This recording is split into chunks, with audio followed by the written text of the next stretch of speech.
Well. So sorry.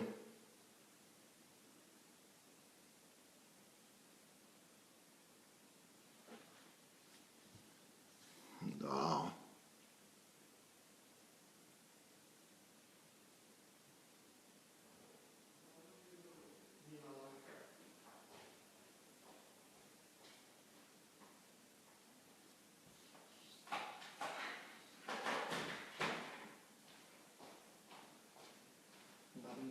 у них есть, да, уже появилось.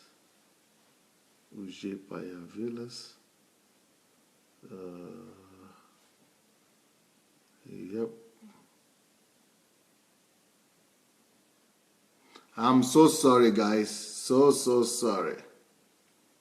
Well, that's what happens, you know. You never could tell. Wi-Fi problem. You never could tell. You never could tell. I'm so sorry for this. You never could tell. I don't know what went wrong. I improved the internet.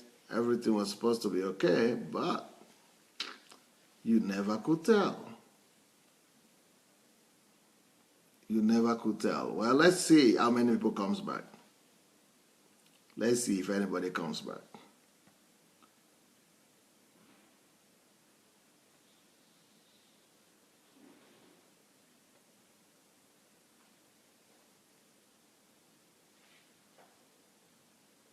Let's see if anybody comes back.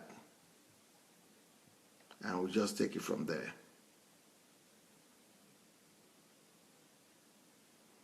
Well, yeah, it's like people are coming back. People are coming back. I think people are coming back, guys.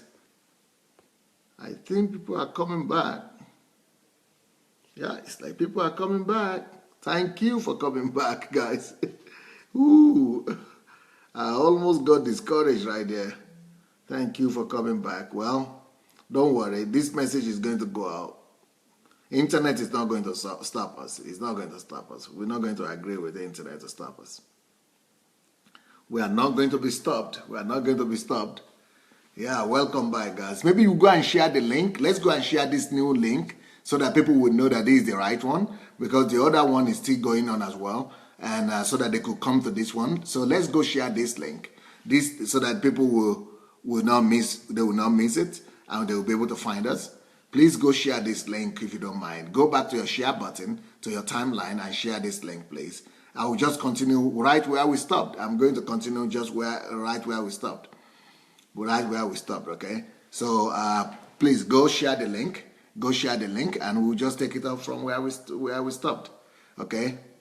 So, well, if you are back, and if you have shared the link, yeah. So what I was talking about is that the very first step to financial freedom, the very first step to financial freedom is savings. Savings. For you to really be financially free, you need to start by saving. It is elementary. And it is not something, some people think that they just need to begin to save now when they don't have money. It is now, they feel it is now that they need to save because, I need to make some money, so I must begin to save. And it's a wrong notion, actually, that is out there. People most of the time think that the reason you need to save now is because you are poor and you need to get rich. That is you just need to practice saving while you don't have money. That you only need to practice saving right now when you are broke, when you don't have money. And that when you begin to really make money, that you will not need to save anymore. But that's not true. That's not true. You need to keep on saving. Even afterwards, after you begin to make money, you still need to keep on saving. And some other people think that, but what about people like Bill Gates and people like Warren Buffett, people who are really rich? What about when you become really, dirty rich? Will you still need to keep on saving? Yes, my friends. You will need to keep on saving at any point in your financial development. So actually, saving is not something that you do. It's not an event. It's not something you do. It's not as an occurrence. It's not something you do once in a while. It's not an occurrence. It's not an event. Saving must be a life process that you develop. It's more than a process. It's a life discipline that you develop. So saving must become a life discipline. It's not just, it's actually, in the first part of the message, I call it a habit. You must make sure that you have developed the saving culture. You must develop into a culture. Saving must become a culture of your own personal financial culture. It must just be a culture for you. And if you are married, if you have a spouse, you're a husband or a wife, you also want to bring that culture to your home and to your family. You want your family to actually imbibe that culture of saving and make sure that your family practice saving as a culture, as a lifestyle. And like I said, people have good habits and people have bad habits. So one of the very good habits that you could develop in yourself is the habit of saving. Just like we have habits of reading the Bible or praying together as a family, or that or personally you read the Bible, you pray to God, you go to church. Those are cultures. Those are habits, good habits that you have as an individual or as a family person or as a home. That now the same thing you need actually when it comes to money. When it comes to money, there are some fundamental habits that you must develop that will help you and enhance your financial freedom. If you really want to be free, for sure, if you want to be financially free for real and be prosperous, the only way to become prosperous financially is by starting with the right culture. And the right culture about finances is to begin to save, And I said, saving is not a new idea. Saving is something that has been practiced over the years, over the ages, and in different cultures. And while I was talking about my culture, where I come from, somebody from another country, maybe from Congo or somewhere, was also writing that in their culture they do the same thing. And you could do your individual saving, you could just save by yourself or for yourself, but apart from that, I was just giving an example of the fact that in some villages and some communities, and people sometimes have what they call collective savings or cooperative savings.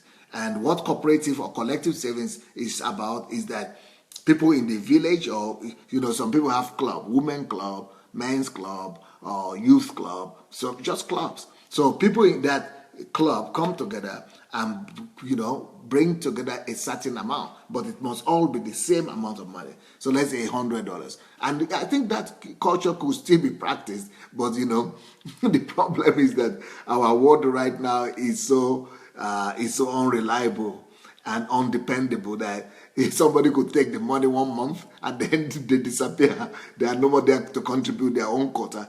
But in the village where everybody lives together and they know each other and nobody will ever leave that village or that environment, that was a very good kind of contribution. And it could also give, if you are reliable, if you know your people today, it could actually give you a good start. It could be a good start for you when you contribute $100 every month, let's say. And so 1 month, let's say there are 100 people and contribute $100 each, that is $10,000 in a month. So one person that is really in need, take that $10,000 this month. Next month, the other person takes it. Then it goes on like that until it goes round. And I said the downfall of that is that some people, it will take them 3 years before they get their own $100. Before they get their own $10,000. But these people are also very considerate most of the time. They allow people who are in need to get their money first. And that was why I remembered my family and my village where I was coming. So I was kind of giving some education about Yoruba. I'm a Yoruba man, and that's but the larger nation, that's the Yoruba nation. That's about 50 million people in Yoruba land. But apart from Yoruba, within Yoruba itself, we've got some ethnicities, ethnic groups, and so they all are one family, but they have some some names they call different groups within the Yoruba family. So, and this family that I come from, this ethnic group of mine, is called the Ijebu people.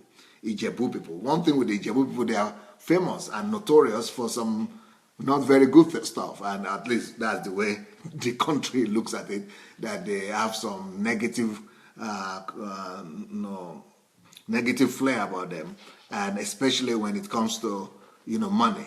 So, but I mentioned two of those negative things that they call the Ijebus are famous for. But the one that really pertains to what we are talking about today is the fact that the Ijebus like to party. They like to celebrate. They like to organize celebration party and just just gyrate. Just gyrate and okay, you see somebody is writing from Sierra Leone, and it says that in communities in Sierra Leone they still do the collective saving and the corporate saving. Yes, so I think it's popular in Africa, and I think it used to be there in ancient Europe as well. Well, but do you know the criteria? This is where I was going to. I was just about to mention this when my internet went off. Do you know? I'd mentioned that they know that if you have emergency, that these people are very considerate, that they will make sure that they give you your money first if you have some emergency or not. You can't believe it. Normally the emergency that people have where I come from is always will always have something to do with party. Ijebus, anytime they collect the money like that, they have that collective savings. Everybody is waiting for their own time for them to collect the big bulk. And the reason why they are all waiting for the big bulk and they are dreaming about it is because they want to go party. Nobody thinks about investment. No, I never heard of investment. Nobody ever talk about investment. So my grandmother, when she had to collect her own bulk of the money, I mean, either they are going to bury their mother, or they are going to bury their father, or they are going to bury their mother-in-law. Or they are going to bury their father-in-law, mother-in-law. Even if they don't have anybody to bury, that is the Jebus are famous for burial parties. Even if they don't have anybody to bury, they will go and do remembrance service of their father that had died 50 years ago, or 10 years ago, or 20 years ago. So all the money that they had, invested 5 years collecting or 3 years gathering, all that just going to the air one Saturday. Everybody is wearing new clothes. Everybody is killing some ram and some animal. But the funny thing about that, especially in the Jebu land, is that not minding the fact that they are so addicted to partying, they are also very frugal. They are very frugal, and people know that they are frugal, and they know how to economize money. They know how to, they know how to make money. They make money fast. They come back with money. Somebody in Nigeria, we have another nationality, another nation, a big nation of people we have another big nation of people in Nigeria. They call the Igbos. They are the industrial backbone of Nigeria. They are they are very enterprising. They are the industry. They are the commerce and industry of Nigeria. They are just the backbone of Nigeria economy. So somebody said the Jebus are the Igbos of Yoruba land, but they don't sell. They don't go and sell. They do business. They don't do trade so much, but they build. They do enterprise more. They do more industry. But still, but they are famous and notorious for that, the Jebus. So anyway, so that is very bad. So I'm not talking about that kind of saving. So I cannot just hold on but talk about that. But but what I'm saying is that is a very bad. I would not say culture. You cannot address a whole culture as bad, but I think it's a very bad habit. That's a very bad habit. That's a very bad. Yeah, I think it's a culture. Yeah, I think it's a very poor financial culture. That's very bad financial culture. That you save for 2 years or 3 years, and then you go and take all the money and go and put it into some ceremony or some party, just because you want to be respected in the society, or you want people to call you cool, or to begin to say to begin to say that it is your party that is the biggest in town, or it is your party that is the coolest, or something like that. So that's so very, very bad. So that's one of the things that people do. And you don't want to do that. I also know these people that I said they are the commercial backbone of Nigeria. The Igbos, they make a lot of money. They make a lot of money. But what they do most of the time is that they go and build houses in the village, which is a good thing though. But sometimes I'm afraid if you build a house in the village, you might be building a liability. I think you might be building a liability, because in the village, the house you build in the village, it's very difficult to convert it to an asset. That is, it's very difficult for you to be making money on that house in the village. Most of the time, you just sustain it and still spending money on it. So you're actually building a liability. So, I mean, the good thing, what I'm trying to say is that, the habit itself of saving is a good one, and we all must cultivate it. But once we save, once we begin to save, there are things that are waiting for you to to collect whatever you have saved. The culture is waiting to collect your saving. The culture that I come from, the party culture, the celebration culture, the festivity culture, festival. We just want you to be, or the vacation. Some people in Europe, some people in Europe, some people they also save money. Even in the country that I live here today, people save money, and you know what they throw the money out into? They throw it into vacation. Some part in this is my culture here. This is my country in Ukraine where I live. Somebody could be saving money a whole year. They save this money for the whole year, and at the end of the year, when summer comes, they just throw everything into the air. It's gone with the wind. It's gone with the wind. I think there was a movie like that, a very, very famous Hollywood movie. They got Gone with the Wind. Some people's money just go with the wind because especially in the white European here, they just because this area is cold and it's winter most of the time. So when summer comes, like, they just lose their mind. Summer is here, sun is here. So they want to go to vacation. For vacation, they want to go to the sea. They want to go to the sea. They want to go to some island. They want to travel somewhere and want to go and lie down and get tanned. And so they are saving money. Some people will go and sell something so that they will go. They will go on vacation. And I think the same thing happens in cultures where there is cold weather. Like, I'm sure the Scandinavians do that a lot. Then Germans are just crazy. No, not the craziest, I think, probably are the British people. British people are just crazy about holidays, about vacations. I mean, British people, Americans, but British and Germans, I couldn't believe when I was in Germany, traveling in Germany, and what they were doing in Spain. I tried to take a holiday one time to Spain. I couldn't believe what Europeans were doing there. I thought Europeans and Germans and English people were cultured people until I got with them on the holiday beach, vacation beach with them in some places like Spain and Portugal. They are just wild animals. I mean, when it comes to vacation, they just become wild animals.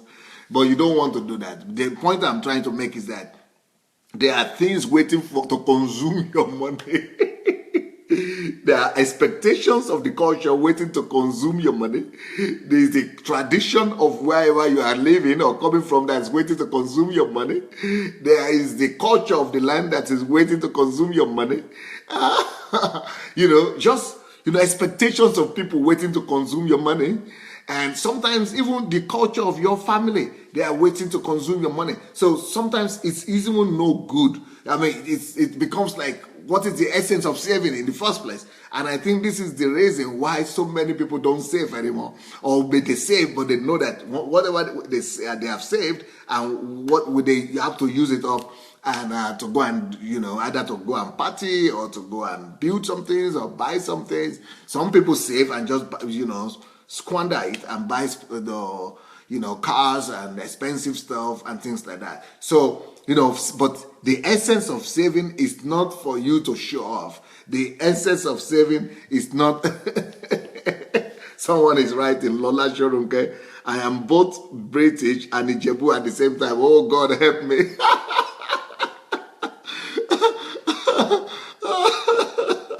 Yeah, that's a good laughter we're having. We're having a good laughter here today. Well, I remember when I was in the village, every time the people collected their collective offering, the whole village is waiting for them. Can you imagine if our people could get it right? If they could do collective offering like that, like $10,000 1 month, and you collect it, they could put that in a village. I mean, in a country like developing country, if you put that kind of money in investment, you could actually do a lot. You could go far. But it's a pity that. So there is power in saving, and there is a lot of advantage there if you know how to, if you know what to do with the money after you have saved it, and if you know, especially if you are taught the secret of investment, because the whole idea of saving is not for partying, it's not for buying flashy cars, it's not for you to go and build another liability upon yourself, it's not for you to go and go on vacation. That is not the reason why we have savings. Savings are only for investments. Investment, that is the real thing that savings are for. So once you begin to save, you have to begin to think immediately, okay, and begin to look. You have to be on the lookout and begin to search out what kind of investment that you could get this money into, or what kind of business you would like to get that money into. So money is, the savings is only for multiplication. So the purpose of saving is not for addition. Yes, saving is like addition, but that is what the Bible says. Be fruitful. First of all, you start by being fruitful. But so the fruitful one, being fruitful, be fruitful could be what we call the saving stage. But you don't stop there at the saving stage. You go beyond that to multiplication stage. And multiplication stage is when you already begin to trade. When you begin to trade with your money, when you begin to make money or build business or build an enterprise with that money, that is, so you are multiplying the money. But you don't stop there as well. You must be able to go from multiplication into having dominion, into subduing the market, subduing the city, subduing the land with the abundance of what you have produced. And so, so one of the advantages of saving is that you have a starting capital. You have something to start with. You are not just going to borrow to start your business. You are not going to borrow to begin to even do anything. And it's not even a good idea to start your business or venture with borrowing. But sometimes if you can there are good borrowing. You can borrow if you already have, let's say, 70% of the amount you need. So then you can borrow maybe another 30%, for example. That way is good borrowing. But what the idea I'm trying to say today is that we have to develop the culture of saving. And we have to turn it to a culture. We have to make it a habit. And another thing you want to consider doing is that you can always improve your savings. You can always improve your savings. That is, you can always... let's say you start with 10% savings every month. Always, put a target before yourself and say, okay, maybe in the next 3 months, I'm going to go from 10% saving to 15% saving. Then in the following 3 months, I will go from 15% to 20% saving. And then maybe in the next 3 months, within a year, you have 3 months, 4 times, Then you go from 20% saving to 25% saving. Then, by the end of the year, the fourth quarter of the year, you're already going from 25 to 30% saving. So within a year, really, you could discipline yourself and put before yourself a goal that, okay, I'm going to begin to save, and I'm going from where I am today from 10% saving to 30% saving before the end of the year, or before the end of you could actually get to a point when you'll be saving 70%. Some people, I actually got to a place when I was saving 70%, and I was targeting 80%, and I'm sure I'm going to get to a place when I was saving 90%. So it is possible, and you are not just saving it, but at a point you don't save anymore, in the sense that you don't save to keep it in the house. At a point when you already have businesses going for you, or you already have investments going for you, you automatically save into the business, or you automatically save into the investment. So that is what you do. But when you don't have any business yet, and you don't have any enterprise going on, you don't have any investment going on, you at least start by putting it aside. You could actually open a separate bank account where you are putting your your savings.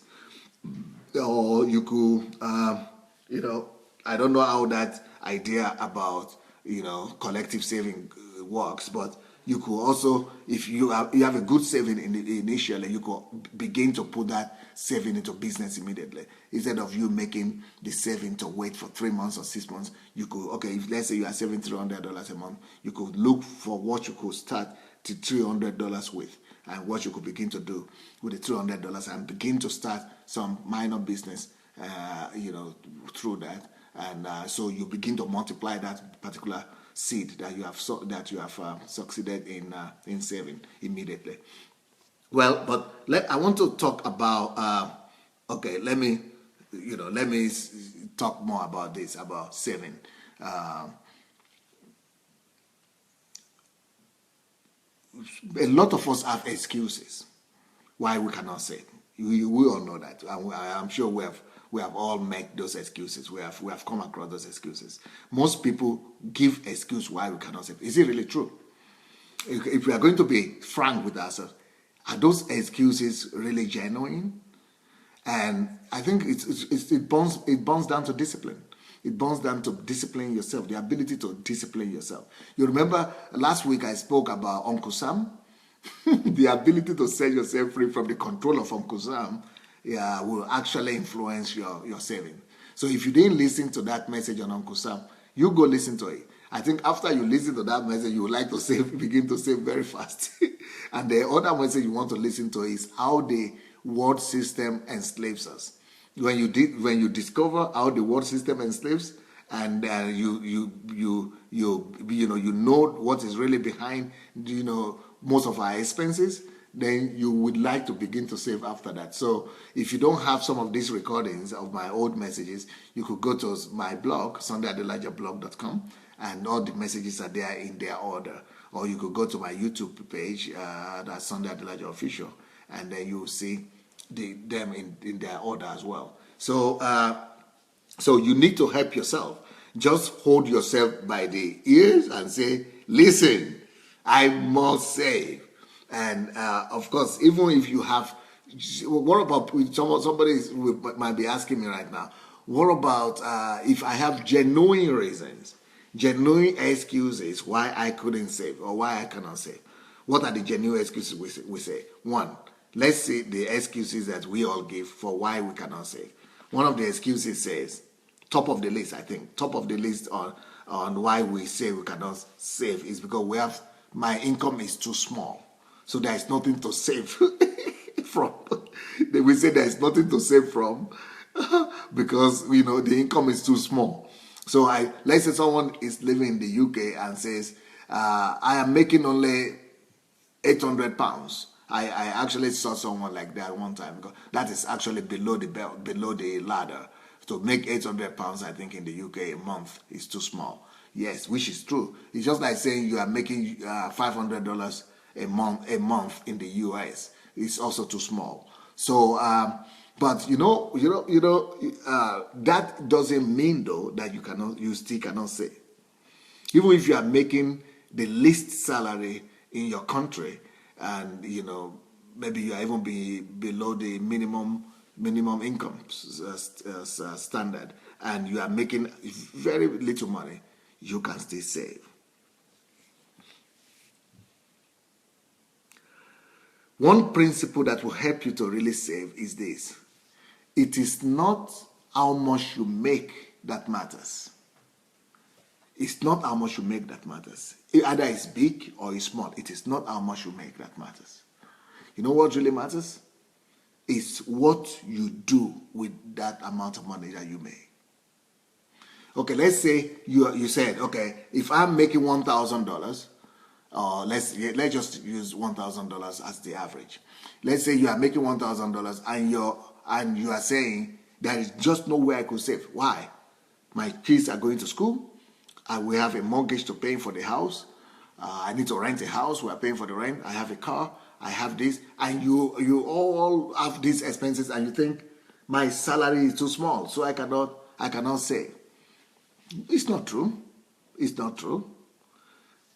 What about you changing that apartment where you are living in and going to get a smaller apartment? Would that be Would that be possible? Would that be a possibility?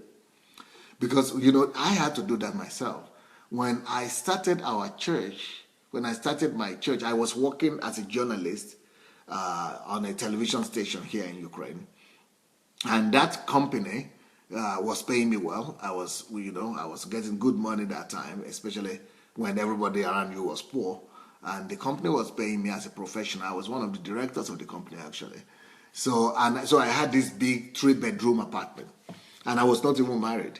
I was not married, had 3-bedroom apartment, and of course you had to pay for the apartment, okay? And then I had a car, an official car from the company. But when I started my church, when I started the church, I discovered that, hey, the money was going, and it was not going to be enough. And then after a few months of doing the church, I just felt the burden that I was not doing well combining the two, my job and the church. So I just decided to resign. After resigning from my job, the money was not coming anymore, no more income. And I still needed to pay for the rent, not just for my apartment. I needed to pay for the car, I needed to pay for the apartment, and I still needed to pay for the building that we were using for the church. But thank God I was not married at this stage. You know what I did? Thank God I was not married. But even if you're married, you could still do something about it. What I did was I left the 3-bedroom apartment, which was a little bit prestigious. I mean, you are living big, and you are living comfortable. And sometimes we worship comfort, and I like that lifestyle. Just to tell you the truth, I like the lifestyle. I like the fact that I was living more than average. Everyone wants to tell himself I'm a middle class or I'm rich, and so I was counting myself as a middle class, and I was saying, oh, I just finished my master's degree, and here I am with an official car and an apartment that the business is giving to me, 3-bedroom apartment. I'm by myself. I'm not even married. I'll be ready now for marriage and all that. So you sometimes you tell yourself some stories. Those stories might be very endearing. They might sound very nice, or they might they might build up your ego before your friends. And those stories might even be building up your own ego by yourself, all by yourself. You are enjoying yourself, and you are enjoying your ego, and you are just happy that that you are a good guy, that you are doing well. But they might not be adding money to your pocket. Ego does not always add money to your pocket. You might be bragging and be happy that you are this, you are that, you are a nice guy. But how much does that add to you every month? Maybe it takes from your pocket. maybe that ego is costing you something. Some of you are living in a house now that is being supported by ego. I mean, it's an ego house, or you are riding a car that is an ego car. So that ego is costing you something. That ego is taking money from your pocket, my dear. Is your ego is a good ego if it's adding money to your pocket.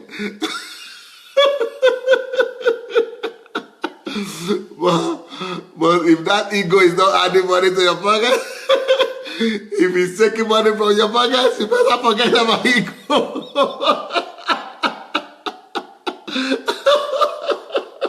You better take time off. Bury that ego, bury the ego.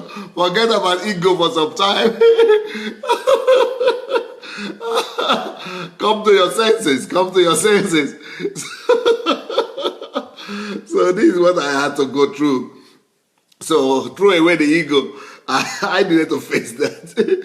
So from this big apartment, of 3-bedroom apartment, and I was not having my job anymore. First of all, I gave her the car because I couldn't sustain the car anymore because the car came with a driver. So I gave up the car. I gave up the driver because they were not adding money to my pocket. My ego and my self-inflicted ego was being destructive. It was killing me financially.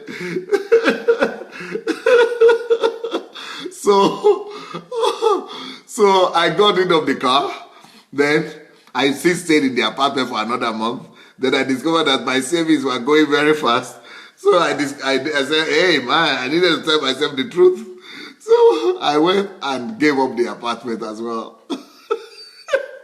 And you will not believe what I did. Thank God I was not married. So because I was not married, I told myself I would not even go and get a small. Someone said your ego was busted, Pastor. Yes, I had a bust of ego. The ego was busted very fast. But I was smart because I'm an Ijebu man. You know, Ijebus are frugal. So I tried to think about what to do to make myself more frugal. And I tried to be shrewd. So instead of, getting an apartment that was going to cost me, okay, I had 3-bedroom apartment. Instead of just going to get 1-bedroom apartment, I said, no, I would not even go and get an apartment. I went back to the dormitory. I remember I was in the hostel dormitory as a student, and I lived there when I was not having the ego. I was a student, so it was like normal to be living in the dormitory as a student. But now that I was a worker, I was on TV, and at this point they were showing me on TV. I was a TV personality. So I was saying I don't even care. So I went to approach one of my friends that was living in the dormitory. He was still a student. So I went to him and I said, hey, bro, do you think I could get a room in your dormitory? So he said, oh yeah. He said one of my neighbors, he had 3-bedroom, three beds in his room. And he said, actually, I'm the only one here now. One of my neighbors went married and he's moved over to an apartment. And another one just, he doesn't come. He doesn't even come to sleep here. So I said, hey, how much will it cost? A bed, just for the price of a bed. I only needed to pay for the bed. And that brought my budget very low. Instead of me paying 10 times the amount or maybe 20 times the amount that I was paying for the apartment, I just needed to pay maybe 5% or a very small fraction of what I used to pay. So I buried my ego very fast. And I changed my apartment. It was not an apartment I got. I got a very, I went back to live as a student. That would not take anything from me. I know who I was, and you know who you are inside. And, there are seasons like that in life. There will be times in life when you will need to change your status. Not for, not because it's going to be permanent, but not even that it's going to be convenient. It might not be convenient to you, and it might be disgraceful at times, or you might even feel ashamed sometimes. But sometimes you need to do what you need to do to conserve money so that you'll be able to save money and you have enough money to now start afresh. We all need a new beginning from time to time. We all need a new beginning, a fresh beginning, time and time again. So in case you are that person that is saying, okay, I don't have enough money, the income is small, find ways of reducing your expenses. Maybe you need to change your apartment. Maybe you need to change your car. Maybe you need to reduce, cut your ego into two, slice your ego, slice it. Maybe you need to slice it and just leave about 10% of it. Or maybe you need to just cut that ego and just reduce it so that, you make yourself go through the inconvenience. Because so it's not always easy to save. It's not always easy to find what to save. And most people that want to save, they don't have what, especially to begin to save is the most difficult thing to do. Because most people don't have enough money to begin to save from. Most people are already in debt, or they're already too poor, or they're already earning too little. So to now begin to think of an idea of saving is it's like it's not possible. But you must cause it to be possible. You must make it to be possible. You must start to save. Even if you need to, like in my case, I got rid of my car. I was having like, they used to, and that's,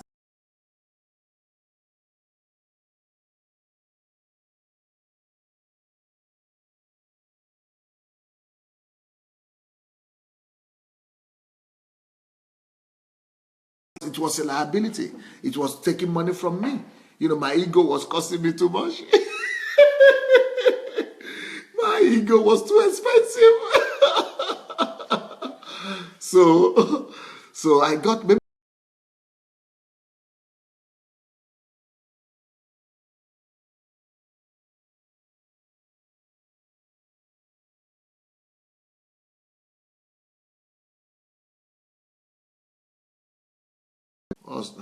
well, are we back? It's like it's freezing. Yeah, so I think we are back. It's frozen, but it's unfrozen already. So what I'm saying is that starting to save could be painful. Could be painful. Starting to save could be very painful. But you have to close your eyes at times in life. Just close your eyes and swallow the pain. You need to close your eyes sometimes and just swallow the shame as well, and just say, you know what, I need to do what I need to do. And that no condition is permanent. No condition is permanent. Just know that that will not be a permanent thing, because you need to cut back so that you will be able to build a better future for yourself. You need to, you shouldn't be ashamed of starting from the scratch. You shouldn't be ashamed of going to square one, so that from square one, you could build a better foundation for yourself. Many of us are living the wrong foundation. Many of us are living the wrong image that we don't deserve. Many of us are living the wrong reputation. We are having an inflicted reputation where we have built a reputation of middle class or rich or wealthy or well-to-do or this and that. And some people call it packaging. We need to package ourselves well. If you don't deserve it, if you don't have the money for it, why don't you just even get rid of it and go and get the money to start with initially first? So everybody has a beginning. Everybody has a beginning, and your beginning will not be permanent. It's not, if you know what you are after. If you know that what you are after is the top, you will get to the top. But you need to start from somewhere. So, and for you to start from somewhere, you might just need to, get rid of the fake life that you are living right now. And frankly speaking, that time when I was, when I was having that car, the Mercedes car of this country, Volga, and when I was living in that 3-bedroom apartment, even though, I was not borrowing to have that lifestyle, it was my salary. I had the last salary, I had the income, but I had not grown into it. I was actually, living my tomorrow today that time. I was living the lifestyle of tomorrow. So many of us are actually living the lifestyle of tomorrow. So your future lifestyle that you are not qualified for, you are already living it today. And that's a problem. You have to cut your lifestyle that is bigger than you today, cut it back, cut your coat according to your size. And, reduce that lifestyle. Begin to even reduce. Even if you deserve it and you can afford it, because that's what I used to think. I thought I could afford it. Even if you could afford it, but How long will I be able to afford it? And can I afford it in such a way? Because let me tell you the principle behind what you use, what you spend, and the house you live in. You should only live in a house that you know you have an investment that is 2 or 3 times the cost of the house that you are living in. So you must have some money reserves that that are working for you. Let's say your house is costing $100,000 US. You only have the right to live in that house of $100,000 US if you have $300,000 US somewhere in investment working for you. Or let's say you are paying a rent for, let's say you are paying a $300 rent.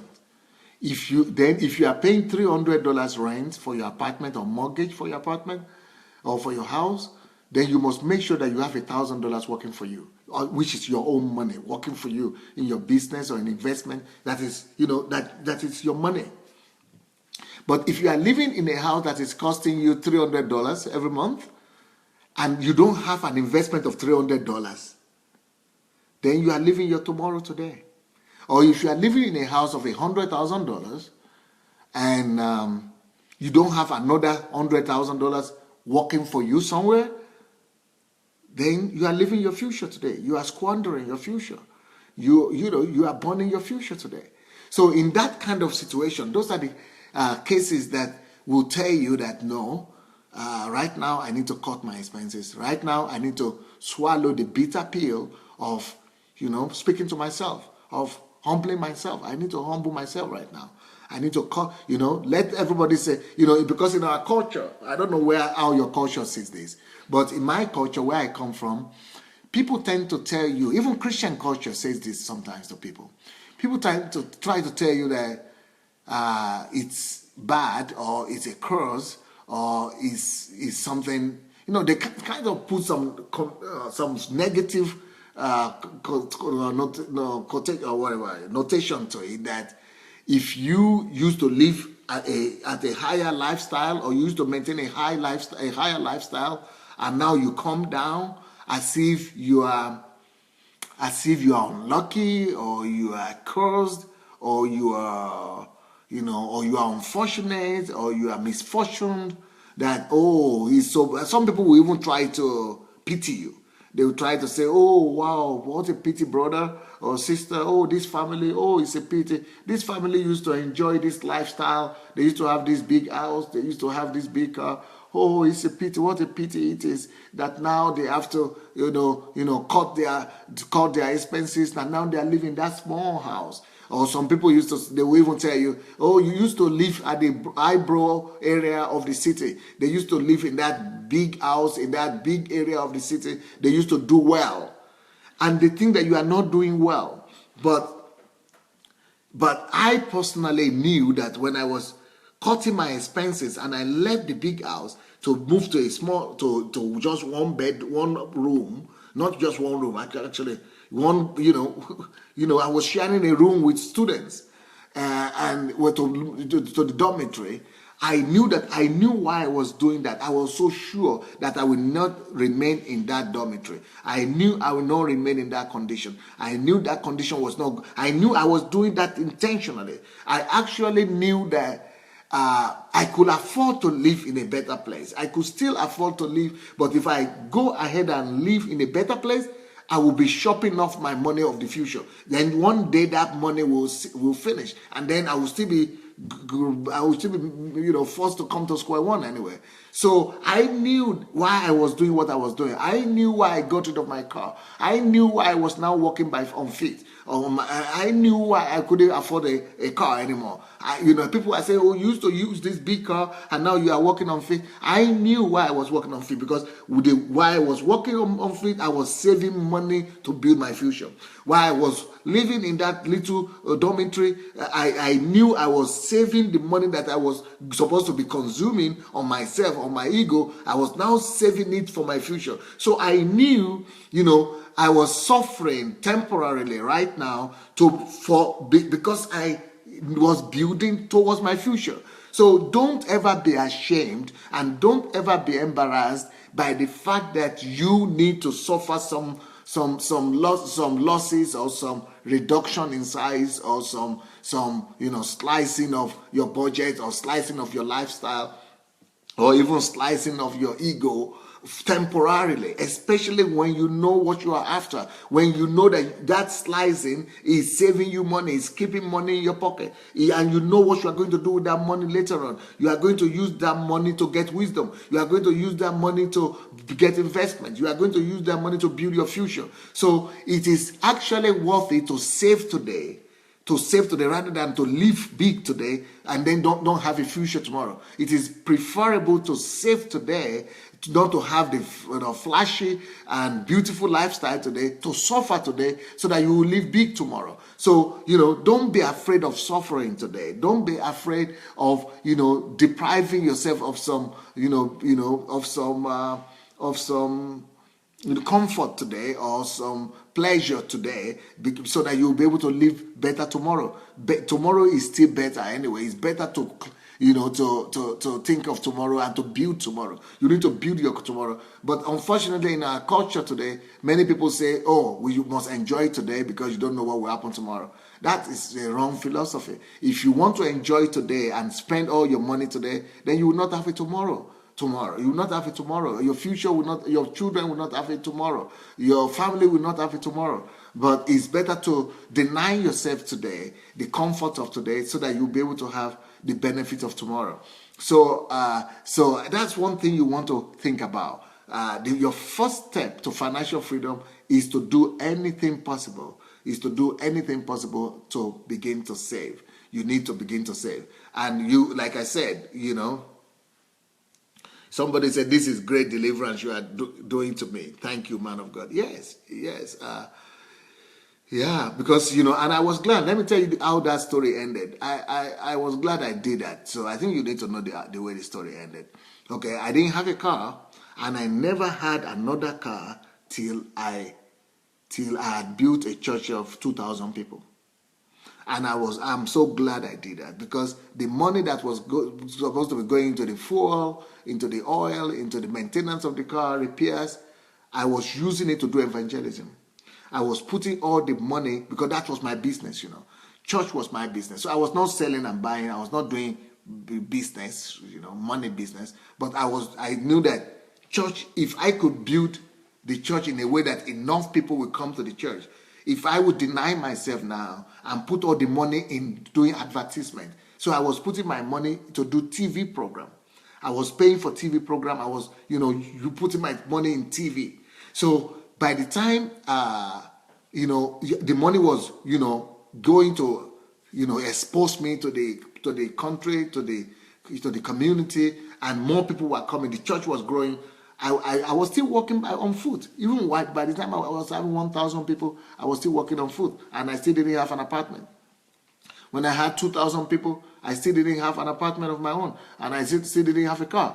But when now we had 2,000 people, I knew that if I could build, I was planning to build 1,000 people. I knew that if I have 1,000 people in my church, I'll be able to afford anything I needed. I'll be able to afford a car. I'll be able to afford a house. But even when we had 1,000 people, I was not in a hurry to buy a car, and I was not in a hurry to buy a house.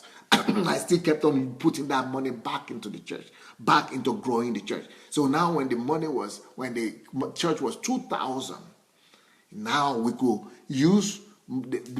now buy a car, but that money we were using for the car was just a fragment of what we were making.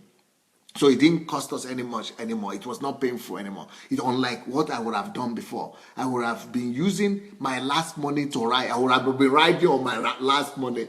I would have been burning my last money, in that car, using that car to burn up my last money. But you don't do that. And for you to ride a car, you must make sure that you have at least 10, maybe 5 or 10 times the amount of that money for the car somewhere working for you.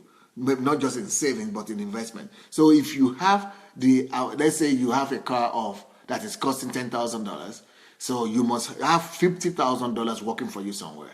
before you can ride, before you could qualify yourself to ride a car of $10,000. And if you're having a car of $20,000, then you must make sure that you have $100,000 working somewhere for you. That is only when you are qualified to ride in a car of $20,000. So, that's the way we should look at finances. That's the way we should look at money. So at that point, when I was not having money, I was using the money to generate growth, to build my business. My business was church. And when my business was big enough, we could only use maybe 1% of our income to buy a car, and that was not costing it anymore. It is no more using like 50% of our income to buy a car, or 100% of our money to buy a car. That was not going to be wise. So now that I had built a future for myself, because by having 2,000 member church, that is a future already. I have future for myself. It will only grow from there. It will only go up. And since I will still consider the principle of adding more people and putting more money into the growing of the church, I was not going to remain where I was. So definitely, that decision I made by going to live in the dormitory, it paid, because the money went to paying for the church, and then the money for that was supposed to go for the car was going for evangelism, and we built a strong structure. Then I left the dormitory. I was able to afford myself an apartment. Then I was able to marry. Then I was able to get another bigger apartment also. Then I was able to get a car that I needed. Then another car. So it pays off to build and invest in the future. It pays off to deny yourself today, so that you'll be able to save to do something with whatever you have saved to build yourself a better future. Okay, so that's it. I want you to write what you think about this teaching. Do you think maybe I was laughing too much this time, but maybe it helped somebody. If it helps you, I want to hear of your decisions. Okay, I don't just want you to write "Thank you, Pastor," or that was a great word.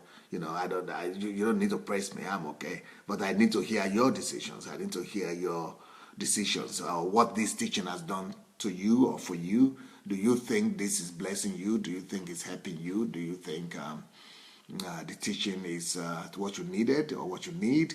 Do you think you learned something new? What do you plan to do with what you've learned today? As we do that, let's go ahead and share the link as well. You remember, this is a second recording I'm doing. I actually, we didn't share much link here. So let's go ahead and share.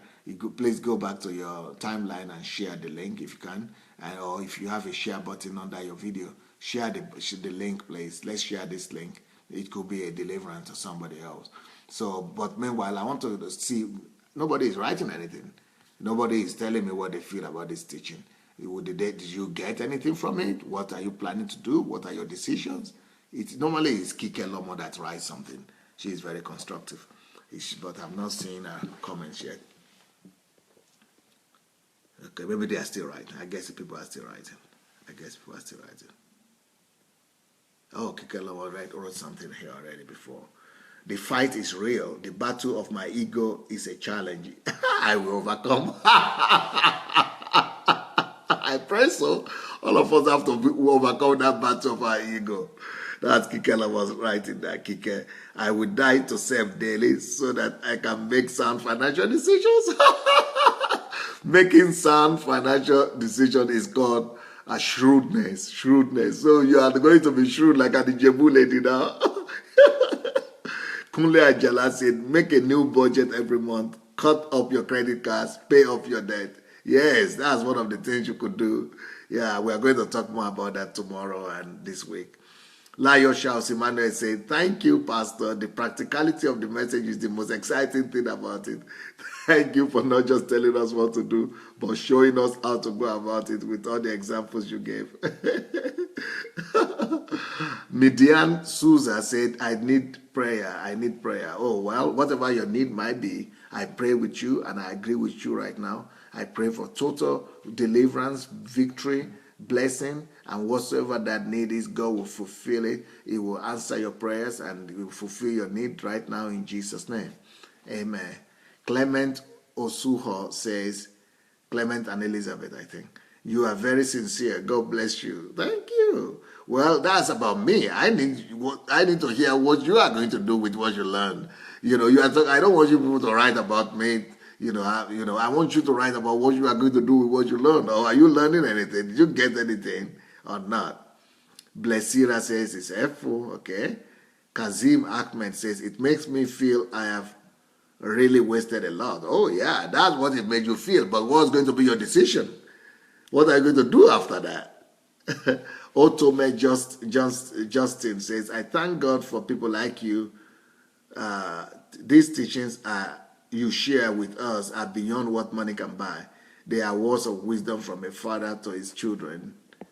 You are indeed a blessing to us, sir. Thank you so much. Well, thank God. I hope you'll be able to do something with it. Action is what we need. She did say, I enjoyed every bit of the teaching. You did. But what will you do? The idea is not just to enjoy it, because I'm not an entertainer, What people go to do in churches is just to go and get themselves to enjoy. But I don't want you to just enjoy my teachings. I want you to do something about it. Toby McCormick says, it is very helpful. I plan in continuing to save good money and also to stop being so impulsive. That's wise. That is now a good thing. Niran Kola Wale says, I really learned a lot. I see that I need to cut back my expenses and put money in the ministry that God has put into my hands. Thanks so much for this. Okay, Kazim is now saying, I will save more definitely. All right. I like that better now. I like that better. Esther says, great teaching today.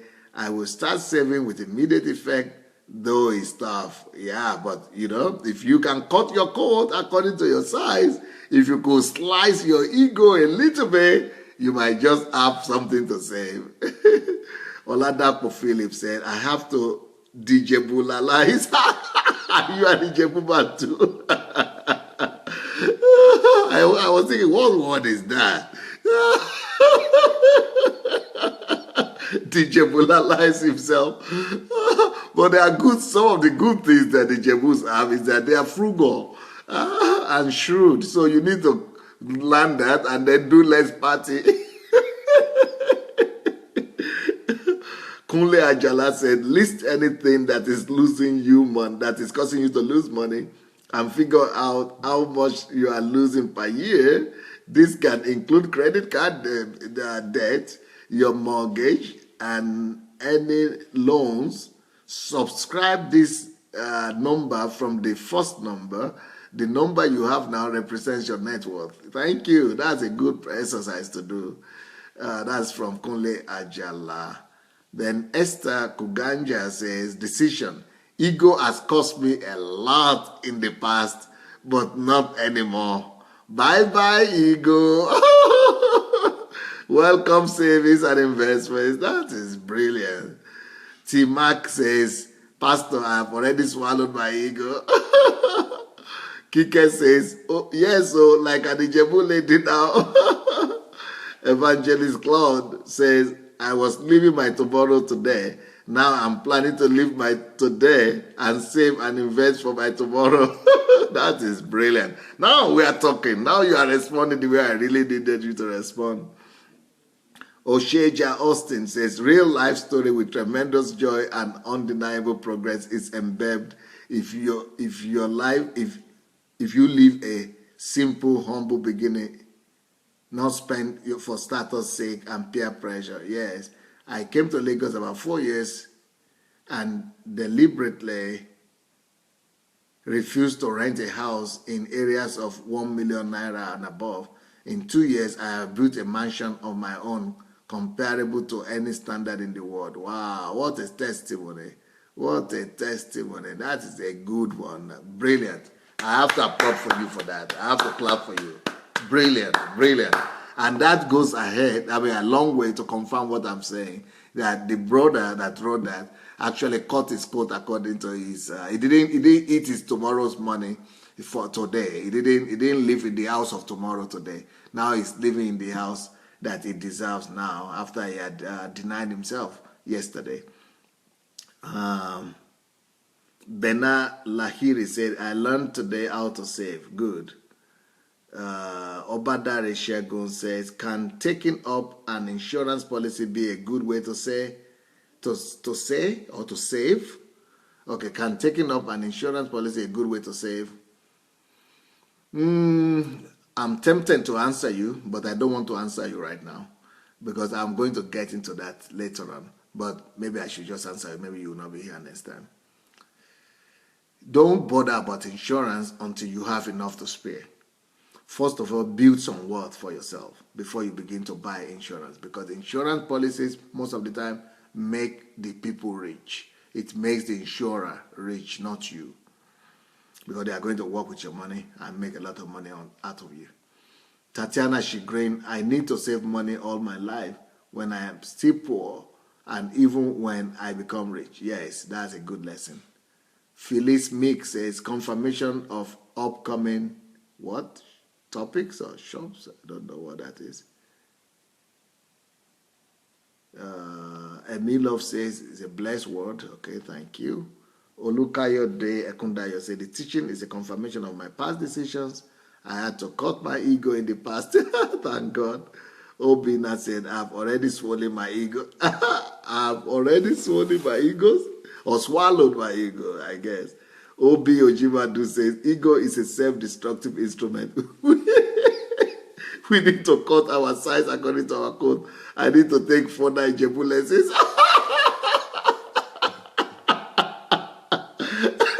There are some Ijebu lessons today.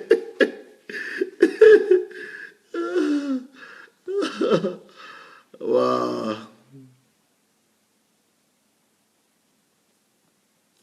Anyway, guys, thank you so much. We've been here for almost 1.5 hours today, because we had almost half an hour lost in that other recording. So thank you so much. I'll be back tomorrow, and we'll be dealing with how further we could save money and how we could get ourselves to save when we think we don't have enough to save. God bless you. Talk to you tomorrow. Blessings. Bye.